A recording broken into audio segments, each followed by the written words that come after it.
आज की इस क्लास में हम पढ़ेंगे दो घात समीकरण अर्थात दो घात समीकरण होता क्या है, दो घात समीकरण की परिभाषा क्या है और दो घात समीकरण का इतिहास क्या इसके पहले रहा है, इसके बारे में हम जानेंगे इस वीडियो के माध्यम से। तो आपका अपने प्यारे से MS यूट्यूब स्कूल पर स्वागत है। मैं मदन शर्मा आप सभी का हार्दिक स्वागत करता हूं। तो आइए आज की इस वीडियो में पढ़ेंगे दो घात समीकरण क्या है, इसकी परिभाषा क्या है अर्थात डिफिनीशन को जानेंगे, इसका इतिहास क्या रहा है और इसके बारे में सबसे पहले किस देश के निवासियों ने इसको बनाया। तो आइए स्टार्ट करते हैं। तो दो घात समीकरण जैसे हम नाम से ही जान जाएंगे, दो घात, कितनी घात? दो घात। दो का मतलब दो होता है, घात का मतलब पावर होता है और समीकरण का मतलब जिसमें बराबर लगा हो।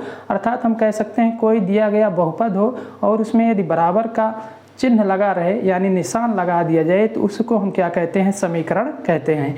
तो कैसे होना चाहिए? लेकिन बहुपद हमारा किस रूप में होना चाहिए? दो घात में, ना तो दो से कम ना तो दो से ज़्यादा। तो इस प्रकार के बहुपद को हम क्या कहते हैं? दो घात बहुपद कहते हैं। लेकिन उसी बहुपद को यदि हम बराबर लगा दें उसी बहुपद में और जीरो लिख दें या कोई संख्या लिख दें तो हमारा कैसे कहलाता है? दो घात समीकरण।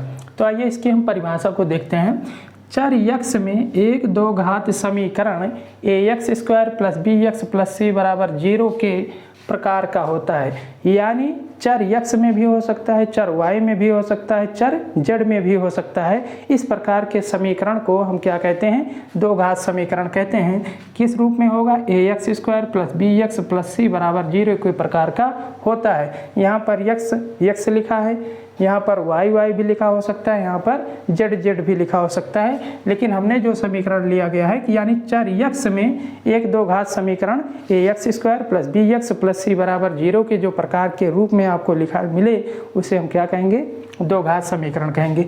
जहाँ पर a b c क्या है? वास्तविक संख्या है। यानी ये दो घात समीकरण जो है हमारा, इसमें a b c जो लिखी है ये कैसी संख्याएं हैं? वास्तविक संख्याएं हैं। और यक्ष क्या है? चर है। चर क्या होते हैं? ऐसे चर वो संख्याएं होती हैं जिनका हर समीकरण में मान क्या होता है? बदलता रहता है, अर्थात निर्धारित फिक्स नहीं होता। यानी प्रत्येक समीकरण में इसका मान क्या होगा? बदलता रहेगा। और जहाँ a b c क्या है? वास्तविक संख्याएं हैं। वास्तविक संख्याएं वो संख्याएं होती हैं जो जीरो से लेकर, जीरो भी हो सकता है, -1 +1 +2 बटे में रूट में प्लस रूट माइनस रूट, इस प्रकार की जितनी भी संख्याएं होती हैं उन सारी संख्याएं को क्या कहेंगे? हम वास्तविक संख्याओं कहते हैं। लेकिन दो घात समीकरण होने की एक कंडीशन है, ये आपको याद रखना है। लेकिन a = does not 0, b = 0, c = 0 हो सकता है। यानी दो घात समीकरण में a का मान कभी भी 0 नहीं होना चाहिए। यदि 0 हो जाता है तो वो दो घात समीकरण नहीं कहलाएगा। तो कौन सा समीकरण कहलाएगा? तो वो हमारा रैखिक समीकरण कहलाएगा। कौन सा? रैखिक समीकरण। लेकिन b का मान 0 हो सकता है दो घात समीकरण में, c का मान 0 हो सकता है, इसकी कोई कंडीशन नहीं है। लेकिन a का मान कभी भी 0 नहीं होना चाहिए, क्योंकि जब a का मान यहाँ पर 0 रख देंगे तो ये पार्ट हमारा 0 हो जाएगा। तो हमारा क्या बचेगा? bx + c। और bx + c यानी घात इसकी बन जाएगी एक यक्ष की। जब घात की कोई भी समीकरण में उसकी घात एक हो, यक्ष के रूप में लिखा है, y के रूप में लिखा है या z के रूप में लिखा है, तो हमारा कैसा समीकरण होता है? रैखिक समीकरण होता है। कैसा? रैखिक समीकरण होता है। क्लास 9 में आप पढ़ चुके हैं। तो आइए इसके बाद हम देखते हैं, इसके इतिहास को समझते हैं कि सबसे पहले दो घात समीकरण के बारे में किसने हल किया, यानी किस देश के निवासियों ने दो घात समीकरण के ऊपर काम किया। तो बेबीलोन एक प्रकार की सभ्यता थी, पहले बहुत पुरानी सभ्यता है बेबीलोन। तो बेबीलोन के निवासियों ने दो घात समीकरण को हल करने का सबसे पहला प्रयास किया। क्यों किया उन्होंने? क्योंकि वो जानते थे कि जब दो संख्याओं को आपको क्या दिया रहे? योग और उनका गुणनफल दिया रहे तो हम उन दोनों संख्याओं का मान आसानी से ज्ञात कर सकते हैं। तो बेबीलोन के जो निवासी थे, कौन?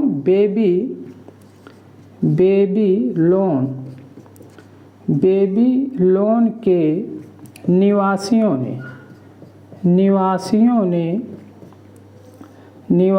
ने दो घात समीकरण को सबसे पहले हल किया था। किसने किया था? बेबीलोन के निवासियों ने सबसे पहले दो घात समीकरण को हल किया था। क्यों किया था? क्योंकि ये जानते थे कि जब दो संख्याओं का योग पता हो, क्या? दो संख्याओं का योग और प्लस दो संख्याओं का गुणनफल पता हो, दो संख्याओं का गुणनफल पता हो। क्या? गुणनफल पता हो तो हम दोनों संख्याओं को आसानी से ज्ञात कर सकते हैं। इसी बेस पर इन्होंने सबसे पहले दो घात समीकरण को हल करने का सूत्र बनाया, यानी किस तरीके से हम हल कर सकते हैं इन्होंने बताया, बेबीलोन के निवासियों ने। किसने? बेबीलोन के निवासियों ने। तो ये प्रश्न आपसे पूछा इस तरीके से जाएगा बहुविकल्पीय में, जो ऑब्जेक्टिव वाला प्रश्न होता है, यानी सबसे पहले दो घात समीकरण को हल किस देश के निवासियों ने किया था? तो बेबीलोन के निवासियों ने। बेबीलोन एक प्रकार की हमारी सभ्यता है पुरानी, जैसे सिंधु घाटी सभ्यता है, तो उसी प्रकार से हमारी क्या है? बेबीलोन सभ्यता है।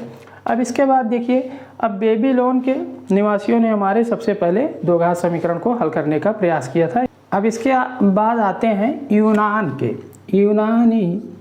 यूनानी गणितज्ञ आते हैं, यूनानी गणितज्ञ आते हैं यूक्लिड। कौन आते हैं? यूक्लिड आते हैं, और इन्होंने दो घात समीकरण को हल करने की एक विधि दी, और उस विधि का नाम है ज्यामितीय विधि। क्या? ज्यामितीय विधि। और इन्होंने क्या, इसके बाद आते हैं, यानी सबसे पहले दो घात समीकरण को हल करने को किसने बताया, यानी हल करने का प्रयास जो किया था बेबीलोन के निवासियों ने। उसके बाद आते हैं हमारे यूनानी गणितज्ञ यूक्लिड आते हैं, और ये बताते हैं कि किस प्रकार से दो घात समीकरण को हल किया जा सकता है। तीनों ने एक विधि बनाई, और उस विधि का नाम है ज्यामितीय विधि। कौन सी विधि? ज्यामितीय विधि, जिसको हम वर्तमान समय में यही ज्यामितीय विधि बनाई। किसने? यूक्लिड विभाजन ने दो घात समीकरण को हल करने के लिए। लेकिन इसी ज्यामितीय को वर्तमान में हम क्या कहते हैं? दो घात समीकरण को हल करना। यही ज्यामितीय विधि जो है, इसी को हम वर्तमान समय में कहते हैं दो घात समीकरण को हल करना। ठीक। इसके बाद दो घात समीकरण को हल करने के लिए हमारे भारतीयों का भी बहुत योगदान रहा है। सबसे पहले आते हैं ब्रह्मगुप्त ने, दो घात समीकरण को किस प्रकार से हल किया जाता है उन्होंने बताया। उसी क्रम में फिर आते हैं हमारे श्रीधराचार्य ने।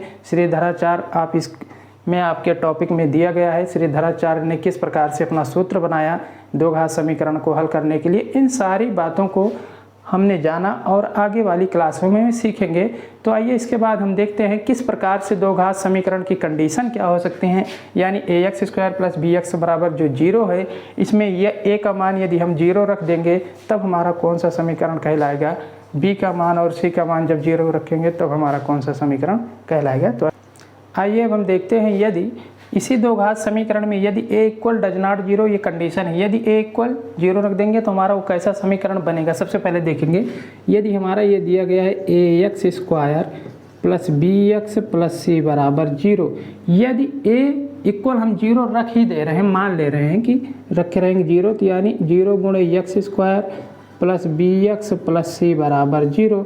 जब 0 का गुणा करेंगे x स्क्वायर में तो यहाँ पर हो जाएगा 0, तो हमारा क्या बचेगा bx प्लस c बराबर 0। यहाँ पर क्या बचा 0, तो हमारा बचा bx प्लस c बराबर 0।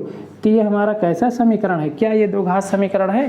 तो दो घात समीकरण होने की कंडीशन क्या है कि यक्ष के रूप में लिखा है चर, तो यक्ष की सबसे बड़ी घात कितनी होनी चाहिए 2, y के रूप में लिखा है चर तो y की सबसे बड़ी घात 2 होनी चाहिए।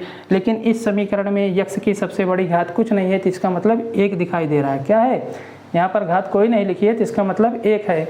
तो ये हमारा कैसा समीकरण, जब किसी भी समीकरण में चर की घात ये 1 होगी तो हमारा कैसा समीकरण कहलाता है, रैखिक समीकरण। कैसा समीकरण, तो ये हमारा कौन सा समीकरण बन गया, रैखिक समीकरण। और हम पढ़ के आ रहे हैं दो घात समीकरण, तो इसलिए कहेंगे कि ये हमारा दो घात समीकरण नहीं है। क्या है, दो घात समीकरण नहीं है। इसीलिए कंडीशन होती है कि आप दो घात समीकरण में कभी भी a का मान 0 नहीं रखेंगे। यदि a का मान आप 0 रख देंगे तो हमारा कैसा समीकरण बन जाएगा, रैखिक समीकरण। अब इसके बाद आइए देखते हैं, यदि b का मान 0 रख दें और c का मान रख दें, बारी बारी से हम देखेंगे, पहले b का मान 0 रखेंगे उसके बाद c का मान रखेंगे तो हमारा कैसा समीकरण। तो आइए अब देखते हैं, b का मान यदि इसी से दो घात समीकरण में रखेंगे तो ax स्क्वायर प्लस b का मान रखेंगे 0 गुणे x प्लस c बराबर 0।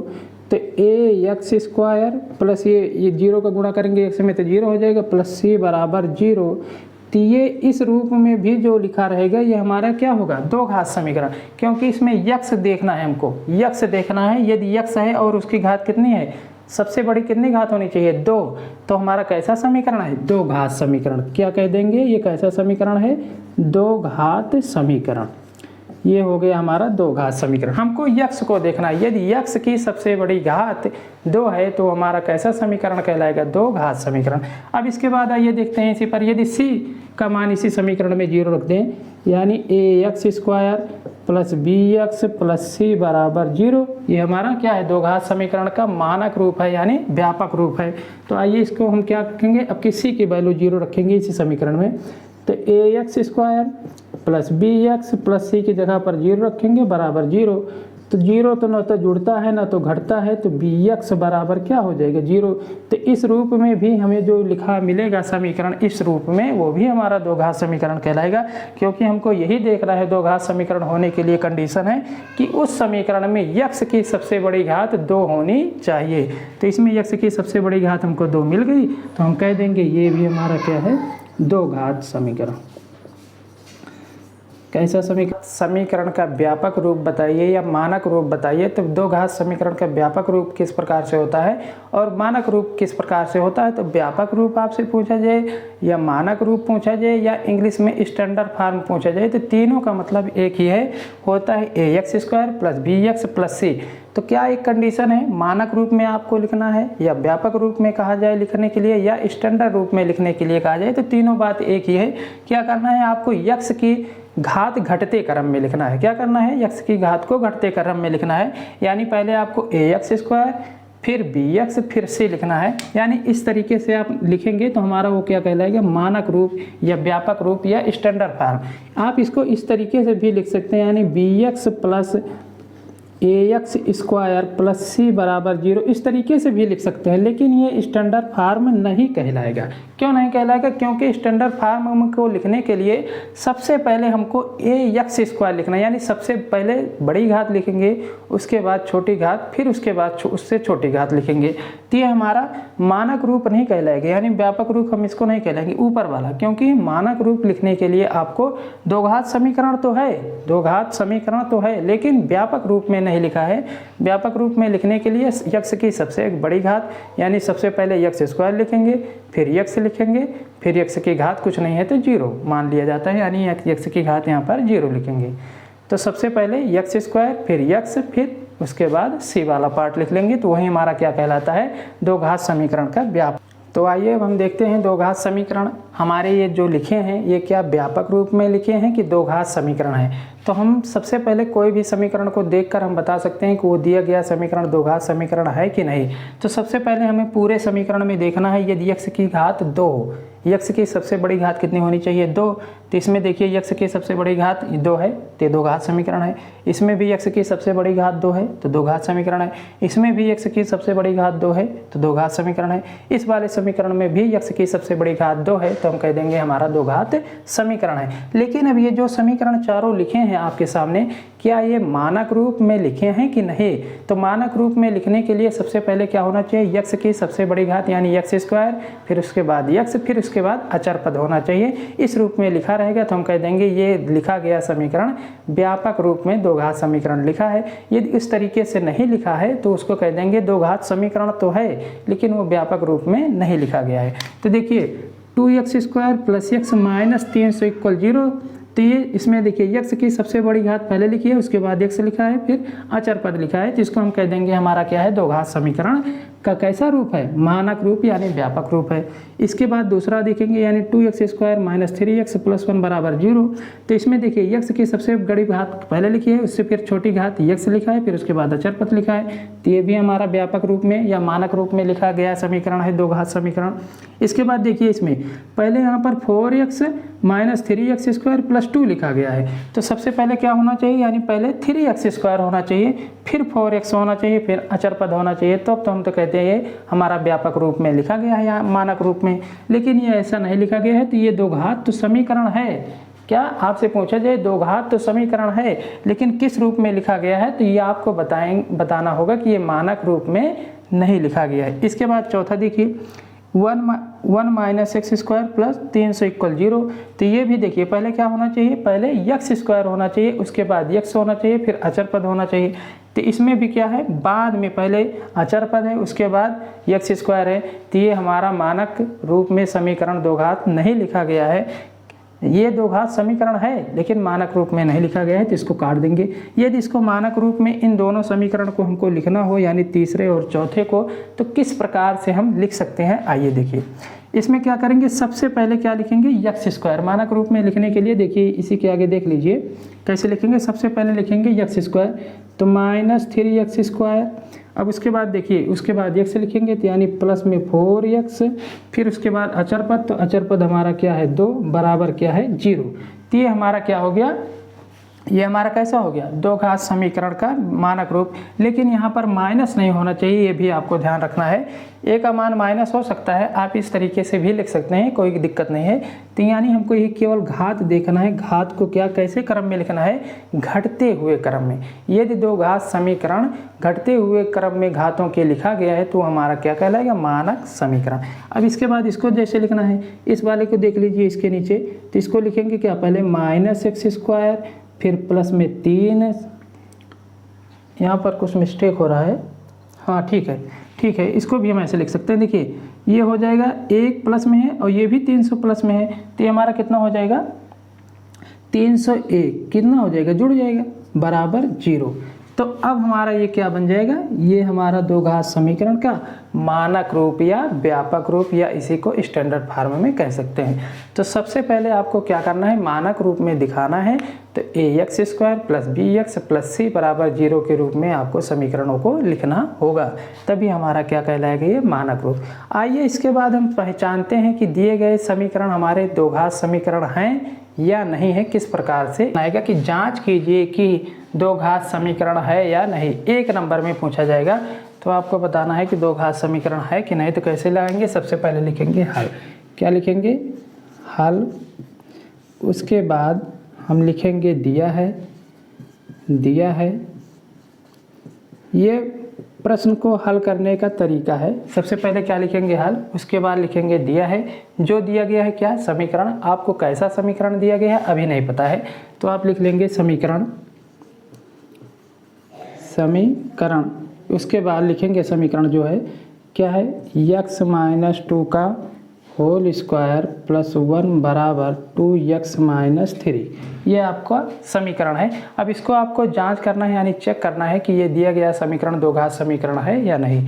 तो कैसे करेंगे, इसको देखिए, इस साइड हम क्या कर सकते हैं, कुछ नहीं कर सकते। इस साइड आपको देखिए a-b का होल स्क्वायर बना है, क्या, a-b का होल स्क्वायर लिखा है। तो इसको a-b के होल स्क्वायर के फार्मूले से खोलेंगे। तो खोलिए, हो जाएगी ये x स्क्वायर प्लस 2 का स्क्वायर करेंगे तो 4, -2ab होता है, a square plus b square -2ab, तो ये हो जाएगा 4x प्लस 1 बराबर, इधर ऐसे लिख लेंगे 2x-3, क्योंकि इस साइड हम कुछ नहीं कर सकते। अब इसके बाद नेक्स्ट स्टेप क्या करना है, इस साइड जितने भी मान लिखे हैं इन साइड को इस साइड उठा लाइए, यानी ये मान जो बराबर के उस साइड लिखे हैं इन सबको इस साइड लेके आइए। तो इधर लिखिए x square plus 4 -4x plus 1। अब इसको देखिए 2x को इस बराबर की साइड लाएंगे तो इधर प्लस में, इधर आ जाएगा माइनस में 2x, इधर माइनस में है 3, तो इधर आ जाएगा तो प्लस में हो जाएगा 3 बराबर 0 बचेगा। बराबर के उधर कोई चीज़ नहीं है, यानी कुछ नहीं है तो 0। अब देखिए इसी को लिखिए, तो x स्क्वायर, अब देखिए यहाँ पर 4x माइनस में है और 2x माइनस में है, तो माइनस माइनस भी जुड़ता है, प्लस प्लस भी जुड़ता है, और प्लस माइनस क्या होता है, घट जाता है।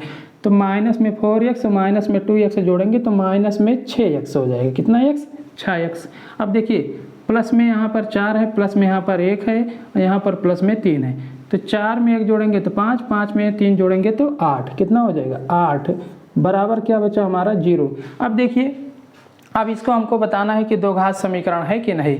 तो देखिए ये इस रूप में लिखा है कि नहीं, ax square plus bx plus c बराबर 0 के रूप में लिखा है कि नहीं, लिखा है ना, क्योंकि x स्क्वायर फिर क्या है bx फिर क्या है c की जगह पर यहाँ पर 8 है, यहाँ पर b की जगह पर -6 है, यहाँ पर a की जगह पर कुछ नहीं है, यानी 1 है। जब कुछ ना लिखा रहे तो उसका मतलब मानिए कि 1 है। तो कह देंगे कि दिया गया समीकरण हमारा क्या है, दो घात समीकरण है। तो आपको बेसिक इतना ही याद रखना है कि दिए गए समीकरण में यक्स स्क्वायर मिल जाए आपको तो कह देंगे दो घात समीकरण है। उसके बाद क्या लिखा है हमसे मतलब नहीं है।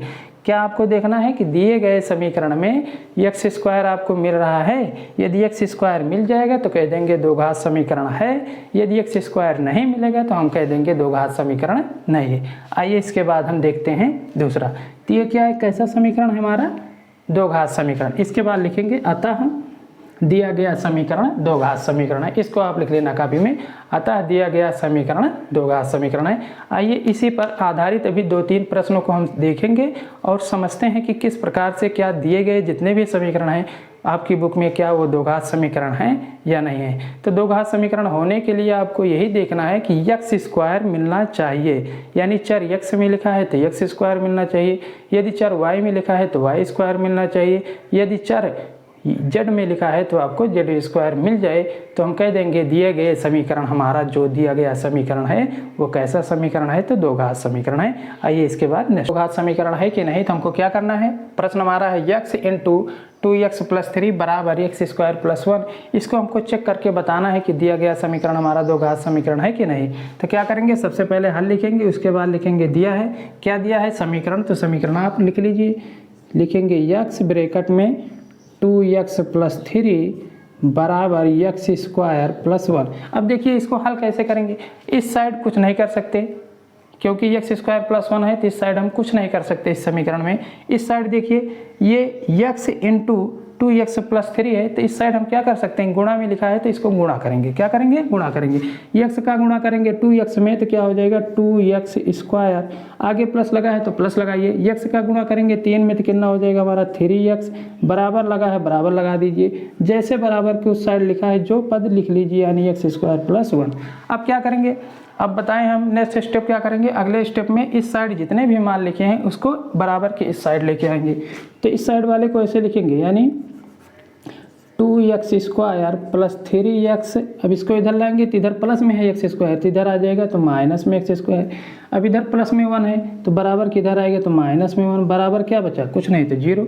अब देखिए 2x स्क्वायर प्लस में है और माइनस में एक्स स्क्वायर है तो दो में से जब एक स्क्वायर घटा देंगे तो एक एक्स स्क्वायर बचेगा।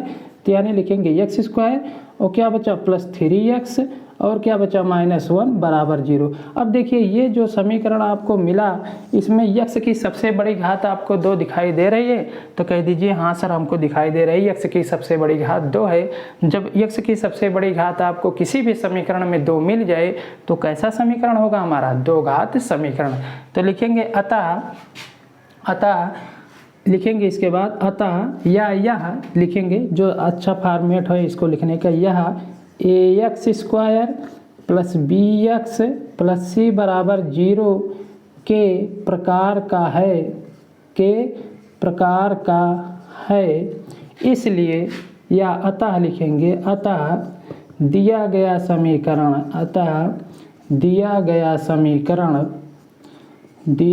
समीकरण कैसा समीकरण है, दो घात समीकरण है। क्यों है, क्योंकि x की सबसे बड़ी घात कितनी है, 2 है, दो घात समीकरण है। ठीक समझ में आया। तो इसी प्रकार से आपको देखना है यानी दिए गए समीकरणों में सबसे पहले आपको क्या हेरना है, x की सबसे बड़ी घात 2 कहीं पर लिखी है तो जब आपको लिखा मिल जाए एक्स स्क्वायर तो हम कह देंगे दिया गया समीकरण हमारा दो घात समीकरण है। तो ये पहचानने का आपका तरीका होता है यानी आप जांच कर सकते हैं। आइए इसके बाद देखते हैं नेक्स्ट पर। कह रहा है कि x + 2 का होल क्यूब बराबर x³ - 4। अब आपको ये दिया गया समीकरण है इसको चेक करके बताना है कि क्या ये दो घात समीकरण है कि नहीं। तो आइए हल करते हैं। सबसे पहले लिखेंगे हल, उसके बाद लिखेंगे दिया है, फिर लिखेंगे समीकरण। जो समीकरण आपको दिया गया है लिख लीजिए। तो समीकरण हमारा है x + 2 का होल क्यूब बराबर x³ - 4। ठीक, अब इसके बाद क्या करेंगे, इस साइड तो हम कुछ नहीं कर सकते, इधर क्या कर सकते हैं a + b का होल क्यूब यानी a + b का होल क्यूब लिखा है तो a + b के होल क्यूब के फार्मूले से इसको क्या करेंगे, खोलेंगे। तो देखिए क्या होता है a + b का whole cube, a³ + b³ + 3ab bracket में a + b। तो उसी से इसको खोलेंगे सूत्र से तो हो जाएगा a³ तो a³ की जगह पर x³ + b³ का मतलब 2 का क्यूब फिर +3ab 3 इंटू ए की जगह पर x, b की जगह पर इंटू लगाकर 2, फिर ब्रैकेट में होता है a प्लस बी का मतलब x प्लस 2 बराबर एक्स क्यूब माइनस 4। ठीक, अब क्या करेंगे इसको, एक्स क्यूब 2 का क्यूब का मतलब होता है 8 प्लस 2 का गुणा 3 का गुणा करेंगे 2 में तो 3 दूनी 6, एक्स लगा है एक्स लिख लीजिए ब्रैकेट में एक्स प्लस 2 बराबर एक्स क्यूब माइनस 4। ठीक, अब क्या कर सकते हैं, अब यहाँ पर देखिए इसमें कुछ नहीं कर सकते हैं, लेकिन यहाँ पर 6x और ब्रैकेट में x प्लस 2 लिखा है तो ये दोनों क्या हैं, आपस में गुणे में लिखे हैं, तो इसको क्या करेंगे, गुणा करेंगे। तो लिखिए x cube plus 8 plus 6x का गुणा करेंगे x में तो 6x स्क्वायर प्लस आगे लगा है तो प्लस लगाएंगे, माइनस लगा होता है माइनस, 6x का गुणा करेंगे 2 में तो 6 दूनी 12x बराबर एक्स क्यूब माइनस 4। अब क्या करेंगे, इस साइड जितने भी पार्ट लिखे हैं बराबर के उसको बराबर के इस साइड लेके आएंगे। तो लिखिए x cube plus 8 plus 6x square plus 12x minus में एक्स क्यूब और प्लस में आएगा इधर 4 बराबर 0। देखिए एक्स क्यूब इधर प्लस में है तो इधर लाए माइनस में हो जाएगा, प्लस में इधर माइनस में 4 है तो बराबर के इधर लाएंगे तो प्लस में 4 हो जाएगा। अब देखिए एक्स क्यूब प्लस में एक्स क्यूब माइनस में कट गया तो क्या बचा हमारा 6x स्क्वायर। तो लिखिए पहले 6x स्क्वायर फिर उसके बाद 12x लिख लीजिए, और क्या बचा यहाँ पर 8 प्लस में है और प्लस में 4 है तो 8 4 क्या हो जाएगा हमारा 12, कितना हो जाएगा 12 बराबर 0। तो ये हमारा बन गया क्या, जो मिला क्या, दो घात समीकरण है। तो कैसे हम बता सकते हैं, x की सबसे बड़ी घात 2 इसमें लिखा है, हाँ तो कह देंगे सर लिखा है 6x square plus 12x plus 12 बराबर 0। तो कह देंगे जब x स्क्वायर मिल गया समीकरण में तो हम कह देंगे दिया गया समीकरण हमारा क्या है, यानी जो ये जो हमारा समीकरण दिया गया है ये कैसा समीकरण है, तो दो घात समीकरण है। तो लिखेंगे यह ax square plus bx plus c बराबर 0 के प्रकार का है, अतः दिया गया समीकरण दो घात समीकरण है। कौन सा समीकरण है, ये वाला समीकरण। अब देखिए हमारा अगला प्रश्न क्या कह रहा है, x plus 1 plus 8 equal x plus 2 into x minus 2। अब ये समीकरण दिया गया है, इसको हमको चेक करके बताना है, यानी जांच करके कि दिया गया समीकरण दो घात समीकरण है कि नहीं। तो क्या करेंगे, सबसे पहले लिखेंगे हल लिखें, उसके नीचे लिखेंगे ऐसे दिया है क्या समीकरण आप लिख लीजिए। तो लिखेंगे x प्लस 1 प्लस 8 बराबर, ये हमारा एक ब्रैकेट में x प्लस 2 और अगले में है x माइनस 2। ठीक, तो ये देखिए यहाँ पर x इंटू x प्लस 1 है तो क्या करेंगे, यहाँ पर गुणा करेंगे। इस साइड भी दो ब्रैकेट लिखे हैं तो आपस में इनको गुणा में लिखे हैं तो गुणा करेंगे। तो x का x में गुणा करेंगे तो हमारा हो जाएगा x स्क्वायर, प्लस लगाए तो प्लस लगाएंगे, माइनस लगाए तो माइनस। x का गुणा करेंगे एक में तो हमारा हो जाएगा x प्लस 8 बराबर, ये प्लस 8 है प्लस 8 लिख लिया, बराबर लगा है बराबर लगा दी। अब देखिए ये लिखा है हमारा एक ब्रैकेट में a प्लस बी और अगले ब्रैकेट में a माइनस बी। तो ये हमारा फार्मूला लिखा है, यानी a प्लस बी एक ब्रैकेट में हो और अगले ब्रैकेट में a माइनस बी हो तो इसको हम लिख सकते हैं a square minus B square. क्या किसका फार्मूला लिखा है, ये a square minus B square. तो हम इसी प्रकार से इसको लिखेंगे ये x जो है इसको मानेंगे a और 2 जो है इसको मानेंगे b। तो इसको लिखेंगे x स्क्वायर माइनस 2 का स्क्वायर, यानी a square minus B square का ये सूत्र लिखा था। तो इसको देखिए x square plus x plus 8 बराबर x स्क्वायर 2 का स्क्वायर कितना होता है 4। अब क्या करेंगे, अगला स्टेप हमने बताया कि इस साइड के जितने मान हैं इसको बराबर के इस साइड लेके आएंगे। तो x square plus x plus 8 जब बराबर की इस साइड लेके आएंगे तो चिन्ह बदल जाता है, यानी जो प्लस में रहेगा वो माइनस में, जो माइनस में रहेगा तो प्लस में हो जाएगा। अब जैसे x स्क्वायर इधर प्लस में है तो इधर आएगा तो हमारा माइनस में हो जाएगा। अब इधर देखिए माइनस में 4 है तो इधर आएगा बराबर के इधर तो प्लस में 4 हो जाएगा। बराबर क्या बचा, कुछ नहीं तो 0 बचा। अब देखिए x स्क्वायर प्लस में x स्क्वायर माइनस में, प्लस माइनस कट गया। अब क्या बचा यहाँ पर x बचा और प्लस में 8 और प्लस में 4 तो कितना हो गया 8 4 12 बराबर 0। अब देखिए क्या ये जो समीकरण मिला इसमें x स्क्वायर आपको कहीं दिख रहा है, जो समीकरण मिला यानी x प्लस 12 इसमें कहीं पर x स्क्वायर मिल रहा है आपको देखने को नहीं मिल रहा है। तो कह देंगे अतः दिया गया समीकरण ax square plus bx plus c बराबर के प्रकार का नहीं है, इसलिए ये वाला जो दिया गया समीकरण है एक द्विघात समीकरण नहीं है। इसको लिख देंगे द्विघात समीकरण नहीं है। आपको यही बताना है द्विघात समीकरण नहीं है। कोई पूछे क्यों नहीं है तो आपको ये बताना है कि ax² plus bx plus c के प्रकार का नहीं है। जब के प्रकार का नहीं है तो हम कह देंगे ये द्विघात समीकरण हमारा नहीं है। तो आशा करता हूँ कि आप इस क्लास को समझे होंगे और आपको क्या करना है, आप सभी अपने साथियों के पास इस वीडियो को शेयर कीजिएगा, लाइक कीजिएगा और कमेंट बॉक्स में कमेंट करके बताइएगा कि क्लास कैसे लगी। इसके बाद हम आएंगे प्रश्नावली पर। प्रश्नावली के एक एक सवालों को हम सॉल्व करेंगे और